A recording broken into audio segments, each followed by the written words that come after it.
Assalamualaikum warahmatullahi wabarakatuh. Selamat pagi, salam sejahtera bagi kita semua.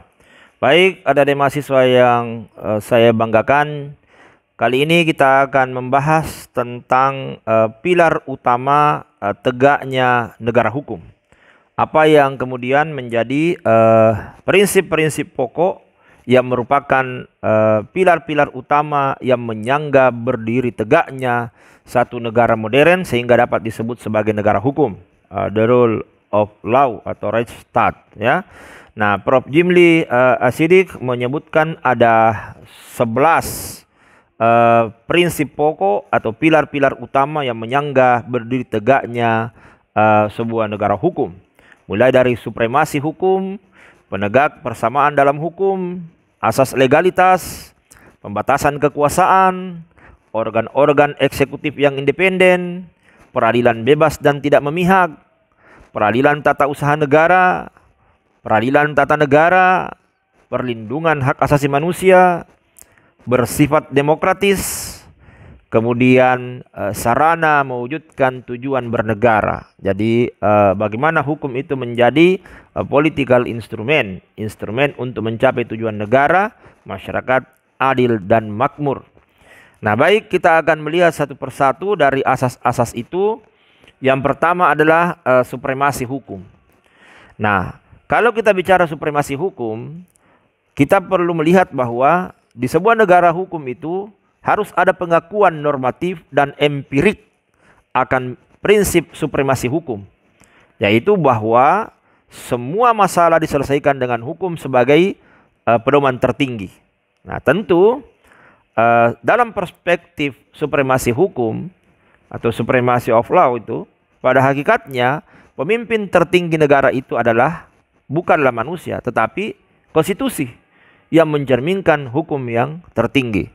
Jadi pengakuan normatif mengenai supremasi hukum adalah pengakuan yang tercermin dalam perumusan hukum dan atau konstitusi.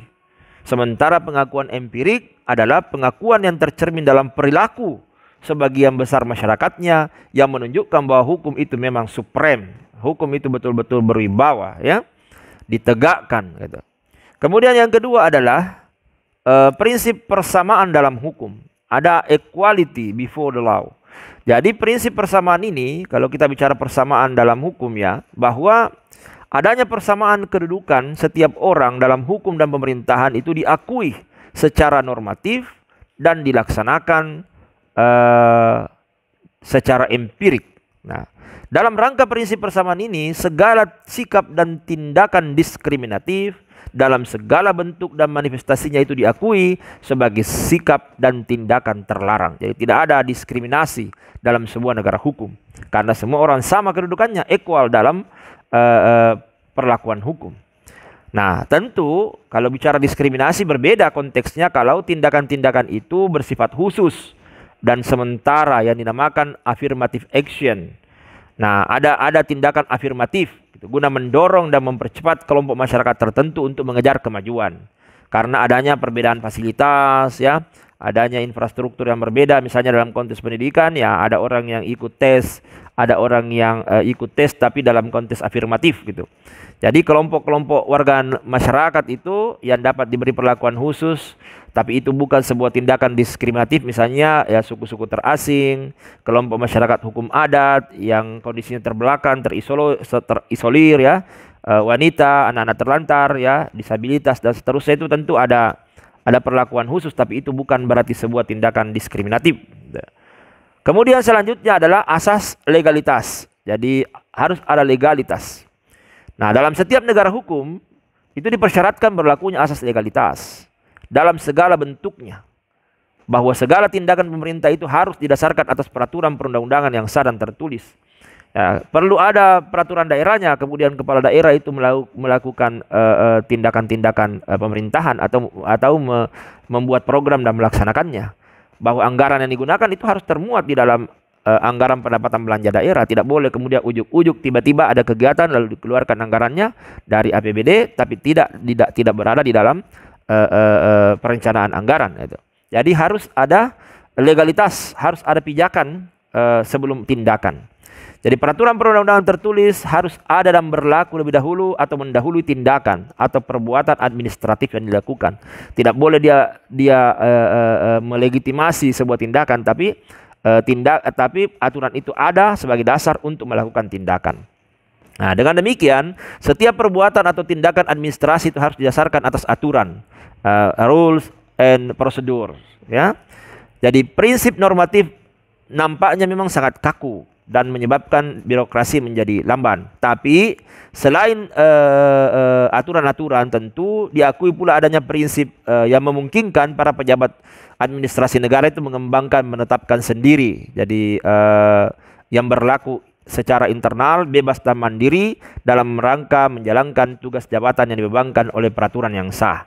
Jadi ada policy rules-nya, ada kebijakan yang bisa diambil, tapi itu tetap harus mengacu kepada aturan perundang-undangan. Kemudian yang keempat adalah pembatasan kekuasaan. Jadi dalam negara hukum itu mesti ada pembatasan kekuasaan. Jadi adanya pembatasan kekuasaan negara dan organ-organ negara dengan cara menetapkan prinsip pembagian kekuasaan baik secara vertikal maupun secara horizontal. Nah, kenapa? Karena ya ada yang disebut dengan power tend to corrupt. Jadi Lord Acton mengatakan kekuasaan itu cenderung untuk diselewengkan, apalagi kalau kekuasaannya absolut. Nah, kekuasaan harus dibatasi dengan cara memisah-misahkan kekuasaan ke dalam cabang-cabang kekuasaan. Untuk apa? Ada check and balance, ada distribution of power, ada balance of power. Kalau di Indonesia ada eksekutif, ada legislatif, ada yudikatif, ada lembaga-lembaga moneter, ada lembaga pemeriksa keuangan, itu memiliki kewenangannya masing-masing. Ada pemerintah pusat, ada pemerintah daerah provinsi, ada pemerintah daerah kabupaten kota. Nah, itu ada dalam rangka pembagian kekuasaan. Kemudian yang kelima adalah organ-organ eksekutif independen. Nah, organ-organ eksekutif independen ini penting. Jadi dalam rangka membatasi kekuasaan juga ini, di masa reformasi ada pengaturan kelembagaan pemerintahan yang bersifat independen, seperti bank sentral, organisasi tentara, organisasi kepolisian dan kejaksaan, ada Komnas HAM, ada Komisi Pemilihan Umum, ada Ombudsman, ya, ada Komisi Penyiaran. Nah, ini semua sebenarnya sebuah lembaga yang sebelumnya dianggap berada sepenuhnya dalam kekuasaan eksekutif, tapi sekarang berkembang menjadi independen, sehingga tidak lagi sepenuhnya merupakan hak mutlak seorang kepala eksekutif untuk menentukan pengangkatan maupun pemberhentian pimpinannya. Nah, independensi ini sebenarnya dianggap penting karena fungsinya dapat disalahgunakan oleh pemerintah untuk melanggengkan kekuasaan. Kalau dia berada, maka itu bisa melahirkan absolutisme kekuasaan, ya. Sehingga ya inilah yang kemudian bisa menjamin prinsip negara hukum dan demokrasi. Bayangkan misalnya kalau tentara, polisi digunakan untuk apa? Menumpas aspirasi pro demokrasi, membungkam misalnya kebebasan berekspresi, berpendapat, berserikat, itu bisa berbahaya. Atau misalnya Bank Indonesia digunakan untuk melanggengkan kekuasaan, itu kan bisa berbahaya. Nah, itulah sehingga penting adanya lembaga pemerintahan yang bersifat independen. Kemudian yang keenam adalah peradilan bebas dan tidak memihak. Nah, peradilan yang bebas dan tidak memihak. Nah, di sini dikatakan bahwa adanya peradilan yang bebas dan tidak memihak, peradilan bebas dan tidak memihak itu mutlak harus ada dalam sebuah negara hukum. Di mana di dalam menjalankan tugas yudisialnya, hakim itu tidak boleh dipengaruhi oleh siapapun, baik itu kepentingan jabatan maupun kepentingan uang, ya, baik itu politik, ekonomi, ya. Untuk menjamin keadilan dan kebenaran, tidak diperkenankan adanya intervensi di dalam sebuah proses pengambilan keputusan keadilan oleh hakim, baik itu intervensi dari kekuasaan eksekutif, legislatif, dari masyarakat, media massa, tidak bisa. Jadi dalam menjalankan tugasnya, hakim tidak boleh memihak kepada siapapun kecuali hanya memihak kepada kebenaran dan keadilan.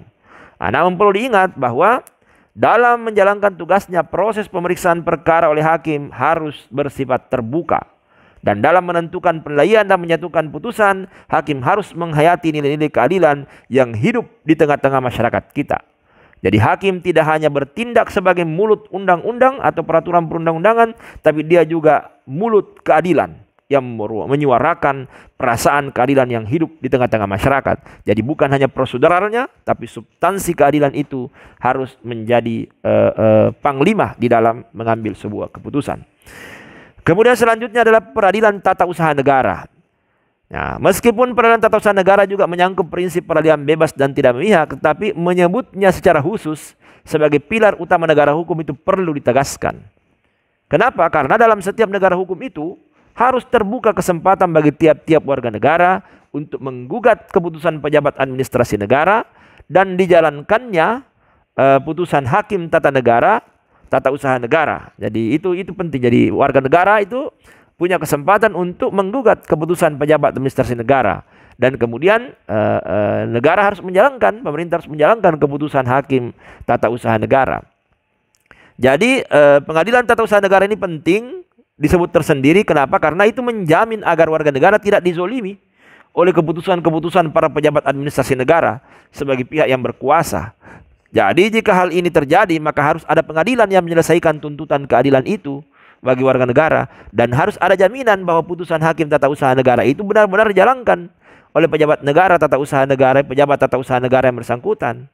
Nah, sudah tentu keberadaan hakim peradilan tata usaha negara ini sendiri harus dijamin bebas dan tidak memihak sesuai dengan prinsip independent and impartial judiciary. Jadi harus berdiri pada kebenaran dan keadilan, independen, tidak dipengaruhi oleh kekuasaan. Karena ya warga negara ini berhadapan dengan pejabat negara. Kemudian yang kedelapan adalah peradilan tata negara. Nah, di samping adanya pengadilan tata usaha negara yang diharapkan memberi jaminan tegaknya keadilan bagi tiap-tiap warga negara, negara hukum juga yang modern itu mengadopsi gagasan pembentukan Mahkamah Konstitusi. Jadi di Indonesia setelah reformasi itu ada Mahkamah Konstitusi. Jadi pentingnya Mahkamah Konstitusi ini adalah dalam upaya memperkuat sistem check and balance antara cabang-cabang kekuasaan yang sengaja dipisah-pisah untuk menjamin demokrasi. Jadi ya Mahkamah Konstitusi itu kan diberikan kewenangan untuk melakukan constitutional review. Ada aturan perundang-undangan yang dibuat oleh dalam hal ini undang-undang yang dibuat oleh Presiden bersama dengan DPR, disetujui bersama, lalu dianggap tidak sesuai dengan konstitusi, maka warga negara bisa mengajukan constitutional review. Kemudian selanjutnya adalah perlindungan hak asasi manusia. Untuk siapa itu hukum? Untuk manusia yang hidup bermasyarakat. Jadi ya negara hukum itu harus mencerminkan perlindungan hak asasi manusia. Bahwa adanya perlindungan konstitusional terhadap hak asasi manusia itu dengan menjamin hukum bagi tuntutan penegakannya melalui proses yang adil. Jadi jaminan hukum bagi tuntutan penegakannya melalui proses yang adil. Nah, di sini dikatakan bahwa perlindungan terhadap hak asasi manusia dimasyarakatkan secara luas dalam rangka mempromosikan penghormatan dan perlindungan terhadap hak-hak asasi manusia sebagai ciri yang penting dari sebuah negara hukum yang demokratis. Nah, dikatakan bahwa setiap manusia sejak kelahirannya dia menyandang hak-hak dan kewajiban-kewajiban yang bersifat bebas dan asasi. Nah, terbentuknya negara, demikian pula penyelenggaraan kekuasaan negara tidak boleh mengurangi arti dan makna kebebasan dan hak-hak asasi kemanusiaan itu. Nah, tapi perlu diingat bahwa ya kita punya pasal 28 ya, bahwa ya yang namanya hak asasi itu juga ada implikasi kewajiban asasi. Karena dibatasi oleh haknya orang lain, haknya pihak lain, dan pembatasan undang-undang. Karena ya namanya manusia itu tetap hidup dalam sebuah ruang-ruang yang disebut negara, di mana dia berinteraksi dengan manusia yang lain dan juga punya hak yang sama, sehingga tentu ada konsekuensi kewajiban di dalam hak asasi manusia itu. Kemudian yang ke-10, bersifat demokratis. Jadi walaupun itu hukum mengikat, memaksa, tapi dia harus bersifat demokratis. Jadi dianut dan dipraktekannya prinsip demokrasi atau kedaulatan rakyat yang menjamin peran serta masyarakat dalam proses pengambilan keputusan kenegaraan. Sehingga setiap peraturan perundang-undangan yang ditetapkan dan ditegakkan mencerminkan perasaan keadilan yang hidup di tengah masyarakat. Nah, sama kalau kita bicara aturan perundang-undangan, bahwa rancangan undang-undang itu harus disertai dengan naskah akademik, di mana di dalam naskah akademik itu ada namanya landasan filosofis, ada namanya landasan sosiologis, dan ada landasan yuridis. Kalau itu dipenuhi, maka kemudian bisa bisa memenuhi rasa adil dari masyarakat kita. Kemudian yang terakhir adalah berfungsi sebagai sarana mewujudkan tujuan bernegara. Jadi ya perlu diketahui bahwa hukum itu adalah sarana untuk mencapai tujuan yang diidealkan bersama. Cita-cita hukum itu sendiri baik yang dilembagakan melalui gagasan negara demokrasi maupun yang diwujudkan melalui gagasan negara hukum dimaksudkan untuk meningkatkan kesejahteraan umum, ya. Sebagaimana di dalam pembukaan kita, cita-cita nasional bangsa Indonesia itu ya tentu bisa dilihat di di alinea kedua, ada juga tujuan negara di alinea keempat dikatakan bahwa ya berdasarkan kemerdekaan, perdamaian abadi dan keadilan sosial. Jadi negara hukum itu berfungsi sebagai instrumen, sarana untuk mewujudkan dan mencapai keempat tujuan negara kita.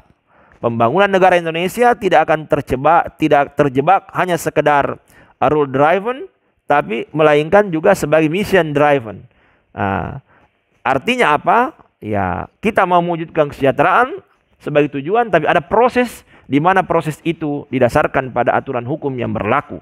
Jadi jangan kemudian berlaku adagium tujuan menghalalkan segala macam cara. Walaupun tujuannya mulia, caranya juga harus dengan taat terhadap hukum, karena ini kaitan dengan akuntabilitas, pertanggungjawaban, legalitas, keabsahan. Gitu.